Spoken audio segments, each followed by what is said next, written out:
Hello and welcome back to the When You're Podcast, the podcast for when you're doing anything. Today we're talking about when you're on episode 100. That's right, we've made it to episode 100. This is just a huge thank you to everybody who's ever listened, whether it's only one episode or two or three. Like, it means a lot that you clicked on the page just to see what it was about. And if you didn't like it, well, I'm glad you clicked on it anyways. And that's really nice that you would take your time, even if it was for 1 second, to click onto my podcast. I appreciate it, and it means a lot.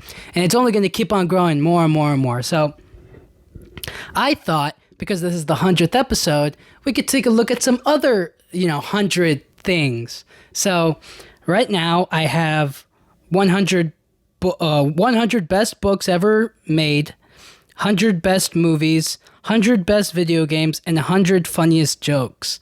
So we would be here forever if I actually read every single one, one on the list. And it's not that we don't have the time. It's just that, I feel like people's attention span would kind of blank out and they'd be like, I don't have the time, they'd rather just read the list. So rather instead, I'm going to go through, by the tens, you know what I mean? So it'd be 100, then it'd be the 90s, then it'd be the 80s, 70s, and so on and so forth. So that way you kind of get a little piece of everything, and we can kind of go through it from there. So I'm going to start with the books because they're probably the most boring ones. Am I right? Yeah. But no, books are very important. Anyways, this list is from,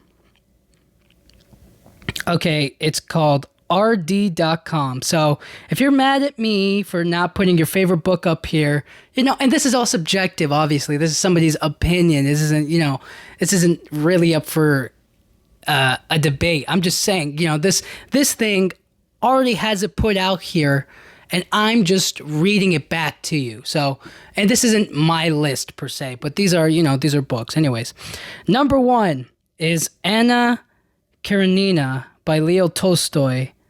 From 1878? No. So, it's a love story about a Russian.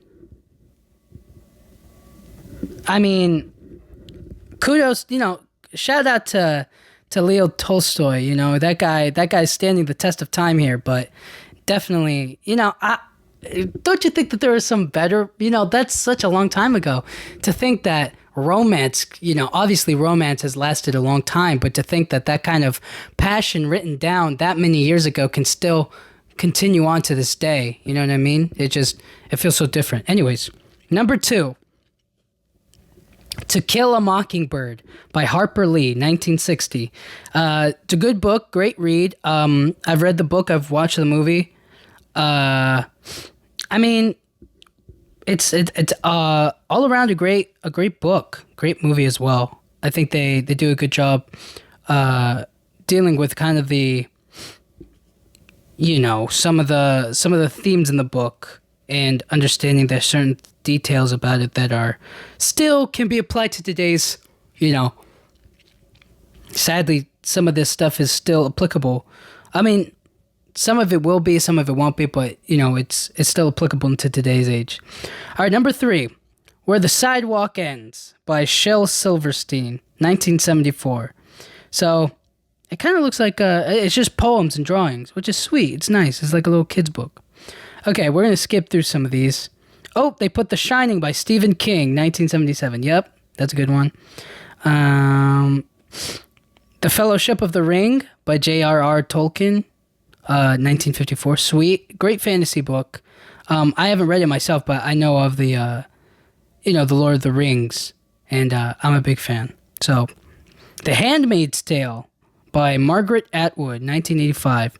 A Wrinkle in Time by Madeline L'Engle, 1962. I remember I read this book in school. I think I got it at I don't know if I read it in the library or if I got it from the Scholastic Book Fair, but I know that I got the book at one point and I read it and I was like, wow, this is really good.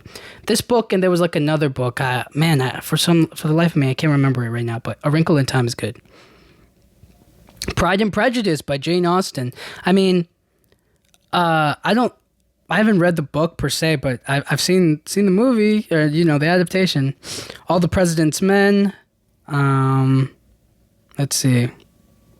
We're gonna skip through a few of these. Oh, they put Dune by Frank Herbert, and they're coming out with the second one. So, Great Expectations by Charles Dickens. I know I had to read a book for I was taking this upper division.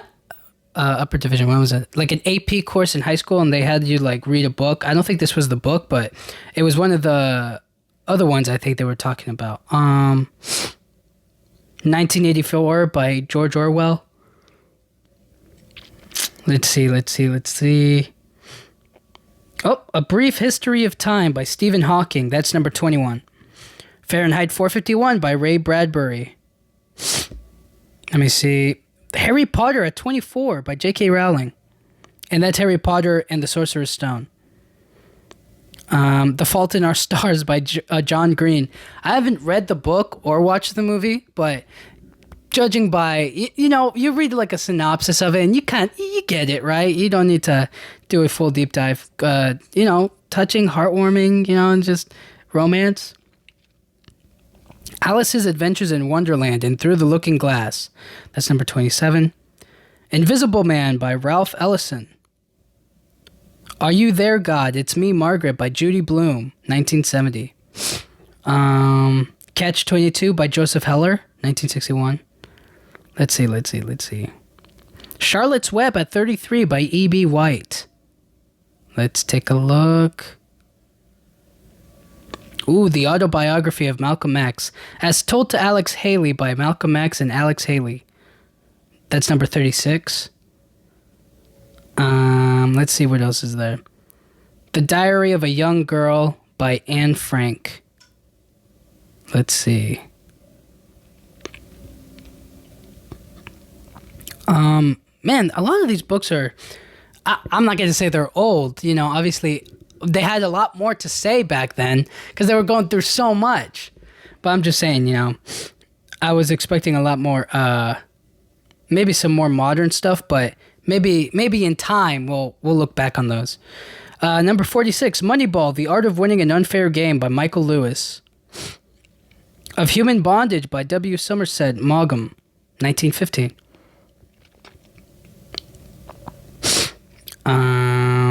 Let's see. And The Age of Innocence by Edith Wharton, 1920.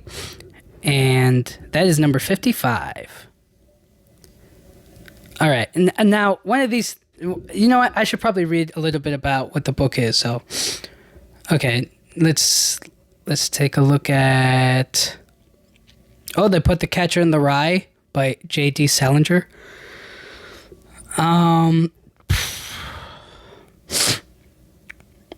Let's see. The Giver by Lois Lowry at number 65. Let me think. They put The Great Gatsby at number 68. I don't know if this is ranking up or down, right? Because they already gave us number 1. I don't know if number 100's the best of the best. Or maybe, I don't know. Anyways.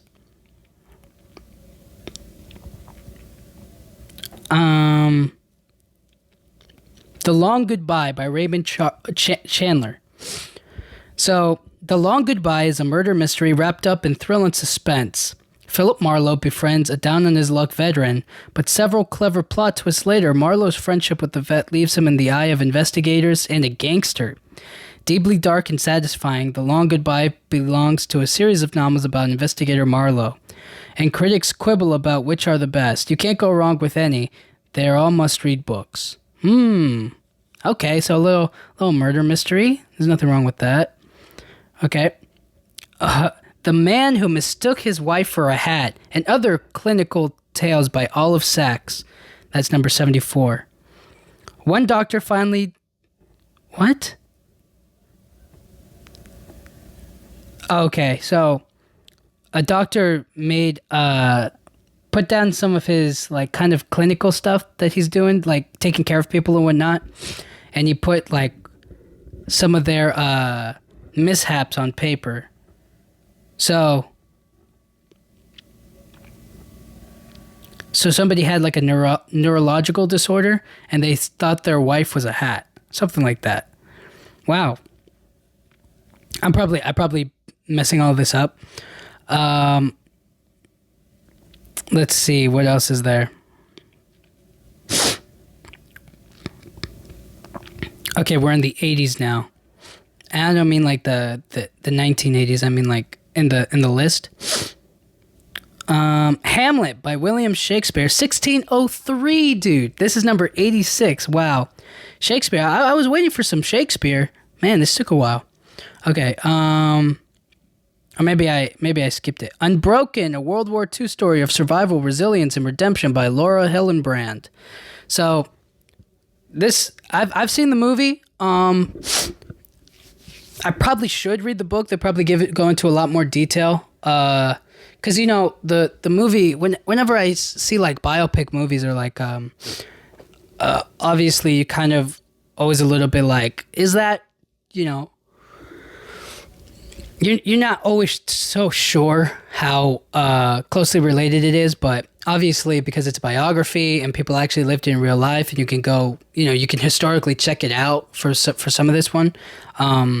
It's kind of fun, but I've seen the movie. It's absolutely fantastic. The guy is unbreakable. He really is. It's the real story of Louis Zamperini, or Louis. I don't know if it's Louis or Louis. Little Women by Louisa May Alcott. I remember I read this book, and I've watched the many iterations of the film. And there was actually in Little Women, there was actually a scene where like there was a hydro flask back there, and I was just like, come on, nobody saw this, and obviously I went to watch it to find it, and I don't know if they removed it or if I just missed it, but it's probably still there. But who knows. The Color Purple by Alice Walker, number 92. Let's see what else is here. This is the book, Wuthering Heights by Emily Bront, 1847. This is the one. Yes. Okay. It even says it right here in the description. So it says, could a book you read in high school really be considered one of the best books of all time? Yes, dude. I remember I read this book and I was just like, this book is so weird and it's so not what I was expecting, and it's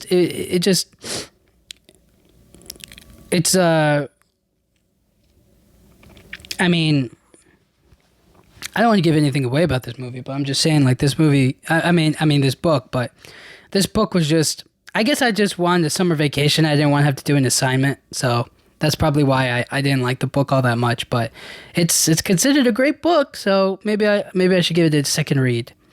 Number 95, The Lion, the Witch, and the Wardrobe by C.S. Lewis.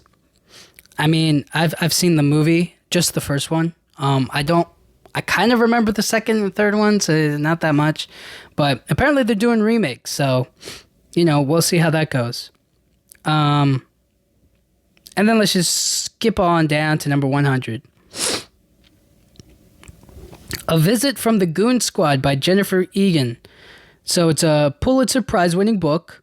It's a series of 13 stories, and the stories intersect through time, revealing each character's past and the way time changes us all. That actually sounds like a pretty good idea. I don't know if they all like come together in the end, or like where exactly all their relationship to each other is, but that's actually not a bad idea. That's cool. All right. So those are the 100 best books ever by rd.com. So you can go check out that list if you so choose. All right, now we're going to get into, should we do the movies or should we do video games? I feel like movies is more controversial. Okay, whatever. We'll do movies. And this is from the AmericanFilmInstitute.com. So if you have a problem, take it up with them, all right? And this isn't my viewpoint about movies, okay? But they're going to put some of the movies up on here. So anyways, number 1 is Citizen Kane. Number 2 is Casablanca. 3 is The Godfather. 4 is Gone with the Wind. They put Lawrence of Arabia at number 5. The Wizard of Oz at number 6. The Graduate at number 7. On the Waterfront at number 8. Schindler's List. Singing in the Rain. All right, we're gonna skip some of this because I just don't want to keep on reading names. Ooh, they put Star Wars at number 15, and I assume they mean like the first Star Wars. They put Psycho at number 18. Whoa, they put 2001: A Space Odyssey at 22. Maybe that's fair. I don't know. Anyways, they put Raging Bull at 24. E.T. at number 25. Let's see what else is there. They put The Godfather Part 2 at 30 at number 32. To Kill a Mockingbird is at number 34. So you can kind of tell that maybe like or maybe that's the difference between like the films and the books, right? The books or maybe there's just not that much there's a lot more competition with movies, I guess, you know. They have a lot more to fight or overcome, whereas books are more, I don't know, dude. I don't know. But it's definitely up there. To Kill a Mockingbird is definitely up there. All right. What else is there? They put West Side Story at 41, Rear Window at 42, King Kong at 43, A Streetcar Named Desire at number 45, A Clockwork Orange at 46, Taxi Driver at 47, Jaws at 48, Snow White and the Seven Dwarfs at 49, All Quiet on the Western Front at 54, The Sound of Music at 55, MASH. Is that a movie or I thought that was a show? Anyways, they put Fantasia at 58, Rebel Without a Cause at 59, Raiders of the Lost Ark at 60, Vertigo at 61. Let's see. The Silence of the Lambs at 65. All right. The Silence of the Lambs is really, I mean, the moment they show Hannibal Lecter, it's just absolutely, I don't want to say chilling. You know, I didn't per se get goosebumps, but when I first saw him, I was just kind of like, man, this guy, you know, that guy is evil. In a time when it was like, there weren't even supposed to be that many evil people. You know what I'm saying? Or maybe that's when they were at their evilest.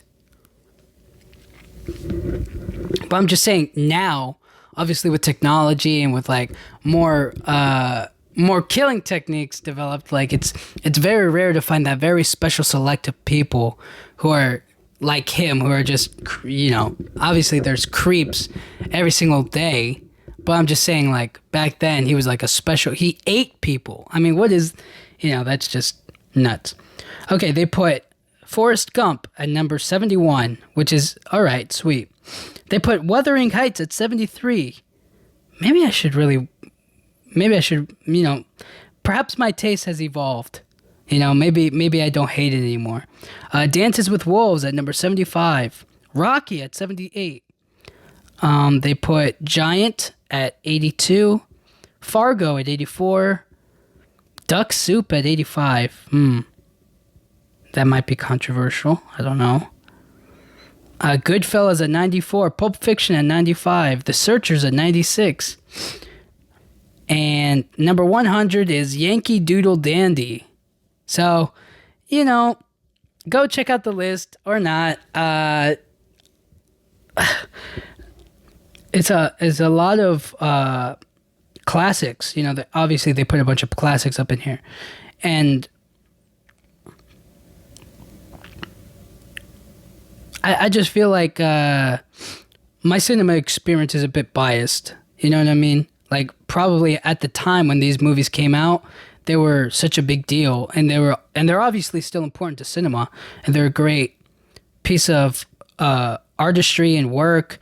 I just feel like for me, some of these I've never even seen before, and I feel like I don't know how much they're going to impact my feelings about movies, but if they're that good, I should probably, you know, dissect it and figure them out so that way I can apply them to other stuff. But that's the list for now. Go check it out at AFI.com, American Film Institute. All right, let's get into these video games. Now, I like video games, you know what I mean? I feel like I might play some here and there, but, you know, would I say I'm like I play every single video game known to man? No. I just know I like to play sometimes, and it doesn't really, it's not a big deal to me per se. So if your favorite video game isn't on this list, or your favorite video game is ranked low, I don't know what they're basing this ranking on. Obviously, it's by how much people like it. Maybe sort of the impact at the time it was made. Classic play value. Can you replay it over and over again? So things like that. So again, we're gonna go through it little by little. We're not gonna really dive in deep on every single one of these games, but we're going to go through some of them, and we're going to, hopefully I can figure out what most of these are, because I'm already looking at the top of the list, and I don't recognize any of the games. So number 100, it goes from 100 to number 1. So right off the bat, it's completely different. Okay, 100, Borderlands 2. So it's obviously a franchise. And it's obviously a sequel. They say the first one captured the attention of gamers, and the second one expanded it, obviously, like all good games do. Okay. Number 99, Divinity, Original Sins 2. So, okay, is it like a Divinity, Original Sin? Man, a lot of these are sequels up here. Okay. Number 98, Final Fantasy 7. Number 97, Assassin's Creed 4, Black Flag. Monkey Island 2, LeChuck's Revenge. Okay, so listen, these are a lot of sequels that are put down here. So that means that any regular video games, I'm assuming that these beginner ones are probably up here as well, maybe. But Monkey Island 2, LeChuck's Revenge. There has to be a better game than that one. Or maybe they're already up here. Okay, who knows? Okay. I'm not gonna, no judgment. If you like Monkey Island 2, hey, sweet, respect to you. Burnout 3, Takedown. So, this is the first of the trilogy, I guess. The other ones are like fourth or fifth, maybe. But it's called an undeniable classic, and I have no idea what it's about. Fallout 2 at number 94. They put League of Legends at 93. Mega Man 3 at 92. Animal Crossing New Horizons at 91. So this is the one on the Nintendo Switch. Wow. Got put pretty low. But then again, it is pretty new, and I don't know how it ranks along the other Animal Crossings. But I've played it. Nice stuff. Okay, we're going to go straight to the 80s. Okay, so SimCity 2000 at number 89. And then we're going to skip down. Oh, Tony Hawk's Pro Skater 2 at 86. Sweet. Let me see. Number 80 is Dark Souls. So, it's saying it's boring because of the difficulty. They're just calling it boring. But it's saying it's pretty good. It's got some stuff in there.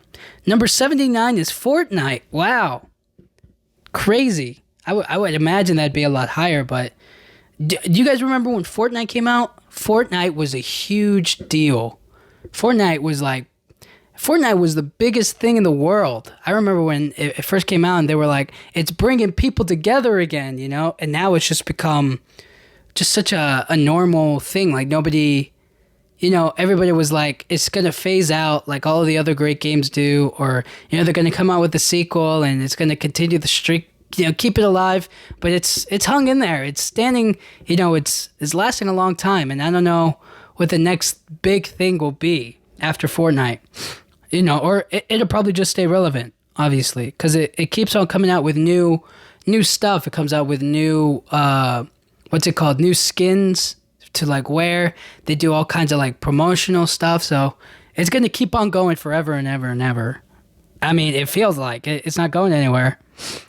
They put GoldenEye 007 at number 77. Super Smash Bros. Ultimate at 76. I don't know if that's for the... yeah, it is for the Nintendo Switch. Yeah, great game. Love that game. Okay, and number 72 is Mario Kart 8 Deluxe. Sweet. Love me some good Mario Kart. Number 71 is Donkey Kong. It doesn't say what kind of Donkey Kong, it just says Donkey Kong. So, it could be just like the original. Number 70 is The Sims 3. They put at number 66, Grand Theft Auto San Andreas. What can't you say about Grand Theft Auto? Grand Theft Auto is, it's got everything you want in there. This is San Andreas though, so it's not Grand Theft Auto 5, but it's definitely up there. Number 63, Call of Duty 4 Modern Warfare. I feel like they just keep on repeating the same old. It's just, it's just guns, isn't it? It's just, they just shoot each other. It's just military. I guess the story is what's different. And I guess obviously the mechanics are evolved. The graphics get better. But I just remember like 10 years ago when, Call of Duty Modern Warfare 2 came out, or, however long ago it was. And then obviously now, the Black Ops again, and they keep on doing, like, it's the same old for me. Number 61 is Batman Arkham City. I think that's I don't know if that's the last one or the first one. Oh, it's the one, okay.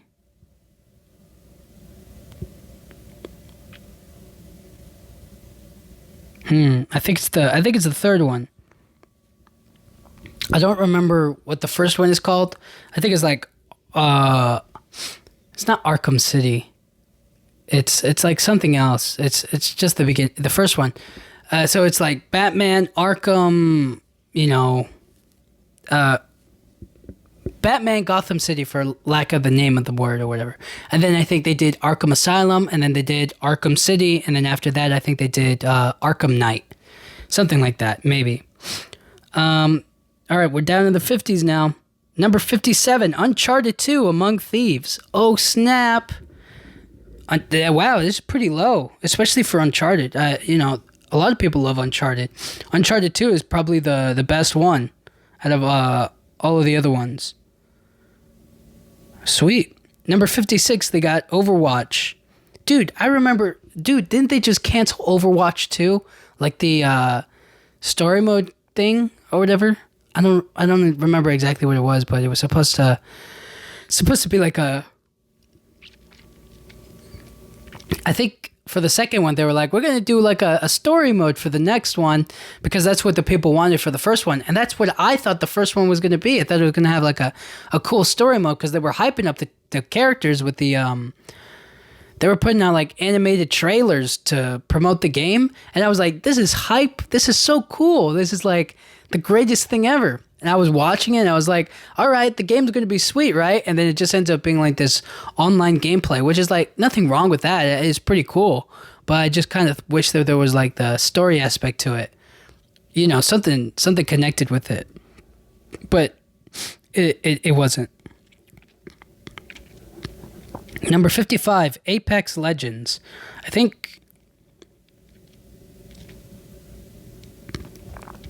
okay, forgive me. I almost thought that was the one where you're like out in the wilderness. That's definitely not it. Okay, number 50 is Earthbound. And then they put number 47, World of Warcraft. Number 46, Star Wars, Knights of the Old Republic. I think that's the, Okay, yeah, so this is like the way before the first, quote-unquote, the first trilogy happened with Luke Skywalker in them. This is like however many years ago, so it just kind of gives you a little glimpse at the of the Jedis and stuff, like during that time and during that placement. Number 43, Pokemon Yellow. Wow, they put it that right there. Finally, some Pokemon. They put it right there. Cool. Obviously, they didn't put red or blue there. But Pokemon Yellow is special because they give you Pikachu to follow with you. Sweet. That's nice. And number 40, they give Resident Evil 4. So I guess we're getting closer to the top. We're in our 30s now. Number 37, Red Dead Redemption. Wow. Red Dead Redemption is really good. I thought it'd be a lot higher.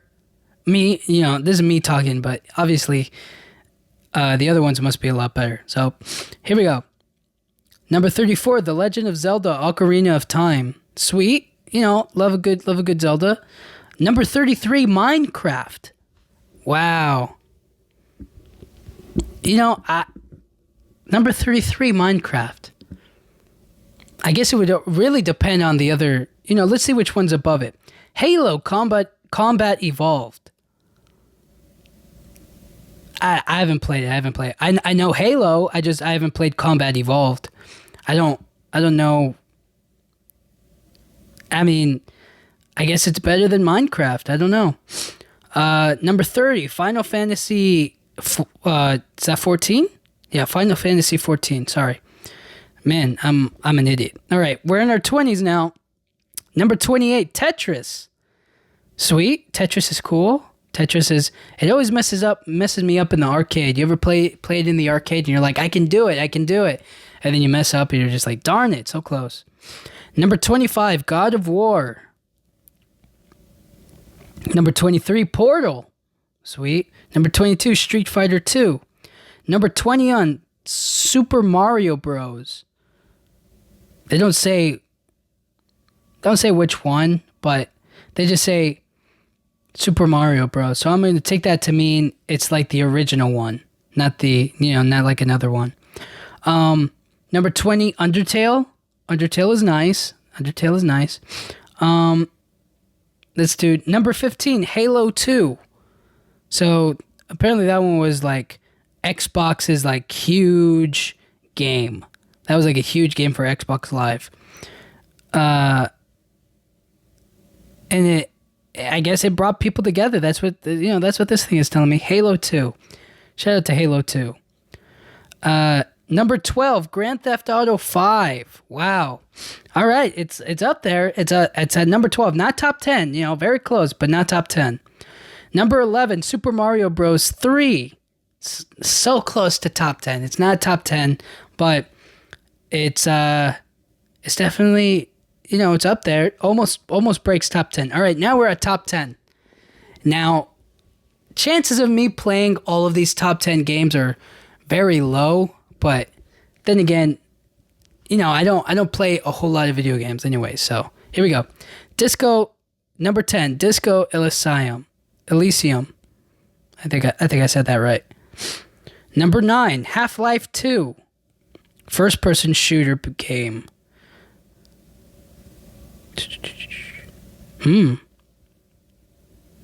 Okay, well, Half-Life 2. Shout out to you. Number 8, Red Dead Redemption 2. Here we go, Red Dead Redemption 2. Definitely. So, okay, so it's like they're equating Red Dead Redemption 2 to Grand Theft Auto 5, where like it's obviously open world and you can kind of do your thing. Cool. Good work. That's number 8. Number 7, Super Mario 64.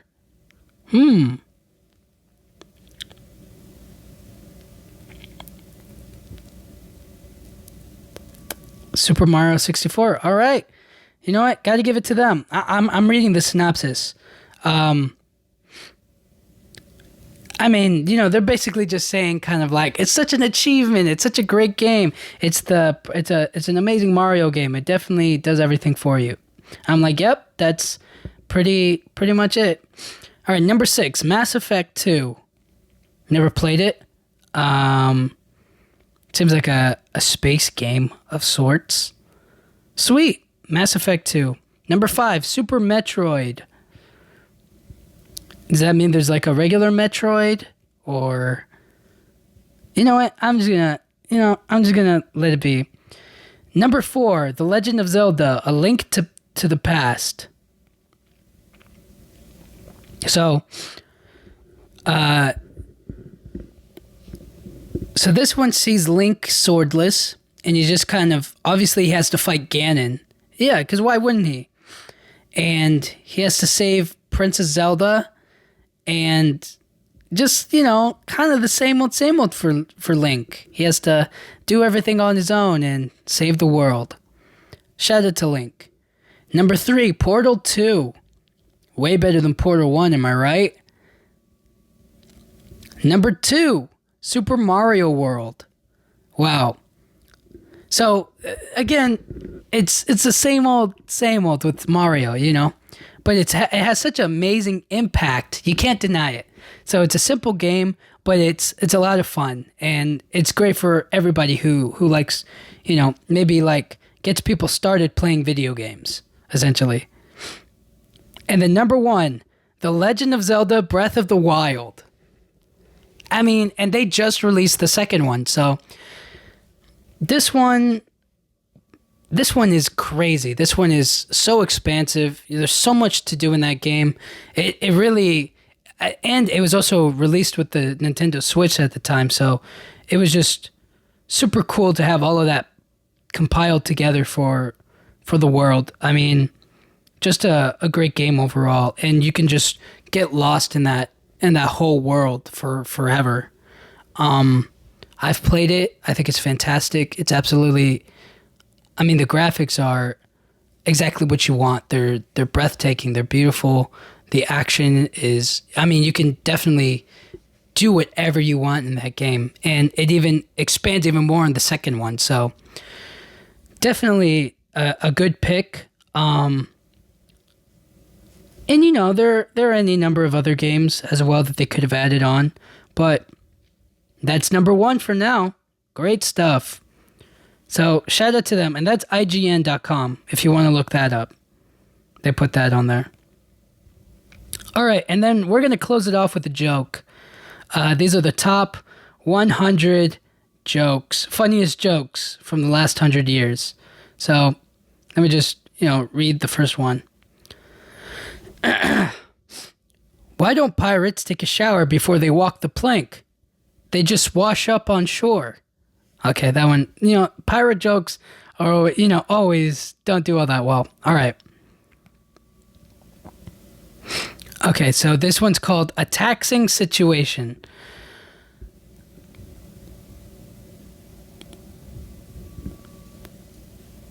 Okay, a taxing situation, and it goes like this. A new simplified income tax form contains only 4 lines. What was your income for the year? What were your expenses? How much do you have left? Number 4, send it in. Okay, so listen, these aren't, let me scroll down to some of the better ones, hopefully, please. Okay, kidding around. All right, this is the last one we'll read, okay? I don't know what's going on with this. I really don't. Okay, on a Miami to Chicago flight was a lively youngster who nearly drove everyone crazy. He was running up and down the aisle when the flight attendant started serving coffee. He ran smack into her and knocking a cup of coffee out of her hand and onto the floor. As he stood by watching her clean up the mess, she glanced up at the boy and said, "Look, why don't you go and play outside?" So, okay, so if you're not laughing, I'm totally with you. That was 1955. Someone came up with that joke. Come on, all right, you gotta kind of take it easy. It can't all be comedy gold. You know what I mean? But they're saying at the time. All right, it's called. I mean, these are just so not it.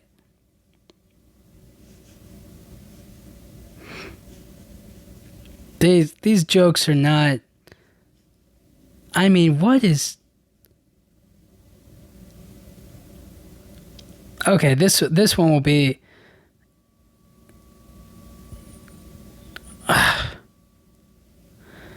I honestly have no idea. Okay, here we go. Something at least a little modern. 10 years ago. Jeez. All right. In a bind. All right, this is the last joke we'll do. I promise.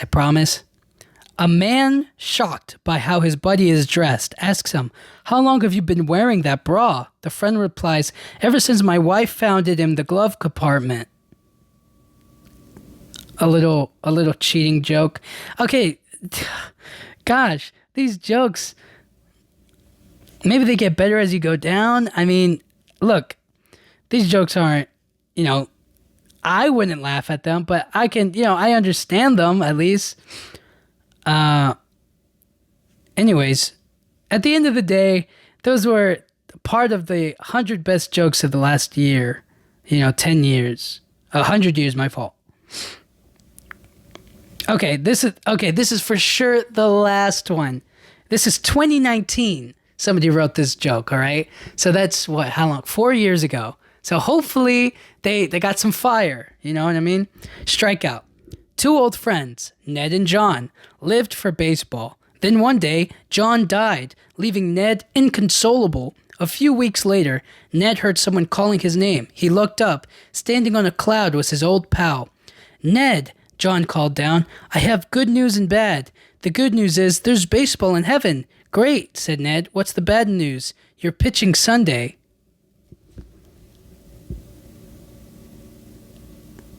So, I mean,